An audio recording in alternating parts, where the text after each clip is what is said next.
नमस्कार। आज हम बात करेंगे एक बहुत ही कॉमन रूप से पाई जाने वाली कंडीशन के बारे में। जी, हम बात करेंगे विटामिन डी डेफिशिएंसी की। बहुत सारे लोगों के मन में ये सवाल आता है कि आखिर क्यों सबका विटामिन डी कराया जाता है और विटामिन डी की डेफिशिएंसी लगभग सभी लोगों में आती है। तो इसके बारे में क्या तथ्य जरूरी है वो मैं अपने वीडियो में आज आपको बताऊंगी। इसको शुरू करने के पहले मैं आपको बताऊंगी कि विटामिन डी क्या होता है, इसके क्या क्या सोर्सेज होते हैं, विटामिन डी की कमी से क्या बीमारियां हो जाती हैं, विटामिन डी के हमारे बॉडी में क्या क्या रोल होते हैं, इसकी डेफिशिएंसी आजकल आखिर इतनी ज्यादा क्यों पाई जाती है, इसका ट्रीटमेंट लेना आवश्यक है या नहीं और कैसे हमें इसका ट्रीटमेंट लेना चाहिए या हमें किन बातों का ध्यान रखना चाहिए कि हम अपने आप को विटामिन डी डेफिशिएंट होने से बचा सकें।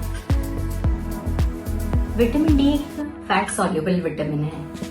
यह जानना इसीलिए जरूरी है क्योंकि जो फैट सॉल्युबल विटामिन होते हैं वो हमारे शरीर के फैट्स में स्टोर हो जाते हैं। इसीलिए यदि हम उनका सेवन आवश्यकता से अधिक मात्रा में करते हैं तो वह हमारी बॉडी में स्टोर होने लगते हैं और टॉक्सिक लेवल तक चले जाते हैं और टॉक्सिसिटी कॉज करते हैं, यानी कि हमारे शरीर को नुकसान पहुंचाने लगते हैं।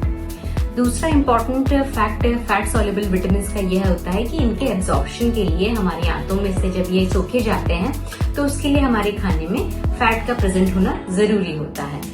इसीलिए वह मरीज जिनको अक्सर माल एब्जॉर्प्शन की प्रॉब्लम होती है उनमें इन विटामिन का एब्जॉर्प्शन प्रॉपर नहीं हो पाता है और इसकी कमी साधारण रूप से पाई जाती है। अब हम बात करते हैं कि आखिर विटामिन डी हमारे शरीर में क्या क्या रोल प्ले करता है, इसके क्या इंपॉर्टेंट फंक्शन होते हैं।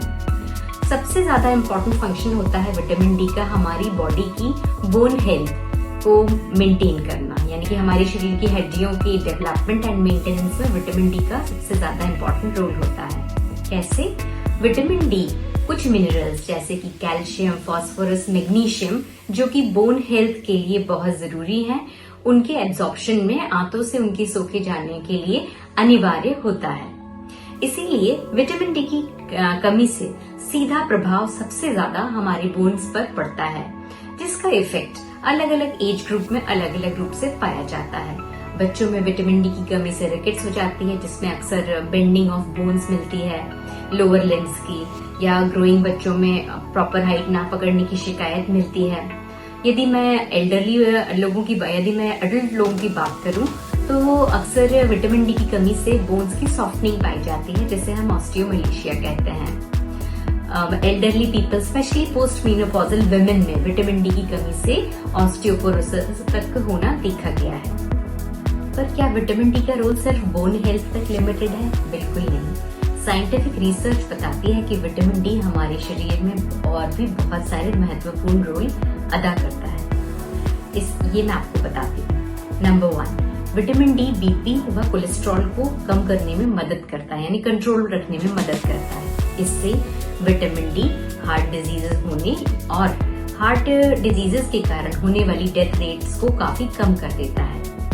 विटामिन डी हमारे शरीर में इंसुलिन नाम के हार्मोन जो कि शुगर के मेटाबॉलिज्म में एक इम्पोर्टेंट रोल प्ले करता है, उस हार्मोन के सेक्रीशन व सेंसिटिविटी में एक इम्पोर्टेंट रोल प्ले करता है, उसे बढ़ाता है। विटामिन डी वेट लॉस करने में मदद करता है। विटामिन डी एक एंटी इन्फ्लेमेटरी हार्मोन है। यदि मैं इन तीनों चीजों को मिलाऊं तो मैं कह सकती हूँ कि विटामिन डी हमारे शरीर में कुछ ऐसे पॉजिटिव चेंजेस इंड्यूस करता है जिससे कि टाइप 2 डायबिटीज, यानी कि बैड लाइफस्टाइल से होने वाली जो डायबिटीज है उसके होने की संभावना को काफी कम कर देता है। और यदि आपको टाइप 2 डायबिटीज है तो आपकी ब्लड शुगर को कंट्रोल या नॉर्मल रखने में आपकी मदद करता है। विटामिन डी का रोल कई कैंसर्स को रोकने में भी पाया गया है। विटामिन डी हमें हमारी रोग प्रतिरोधक क्षमता, हमारी इम्यूनिटी को बूस्ट करता है और कुछ ऑटो इम्यून डिजीजेस को मैनेज करने में भी मदद देता है। हमारी सोचने समझने की शक्ति, जिसे हम कॉग्निशन या कॉग्निटिव पावर्स की कहते हैं, उसको बूस्ट करने में विटामिन डी मदद करता है। डिप्रेशन के मैनेजमेंट में अदर ट्रीटमेंट के साथ में विटामिन डी का सप्लीमेंटेशन भी बहुत इम्पोर्टेंट रोल होता है। इसके अलावा बहुत सारी रिसर्च होती जा रही है जो विटामिन डी के बहुत अच्छे रोल्स को हमारी बॉडी में हमें बताती जाते हैं। धन्यवाद।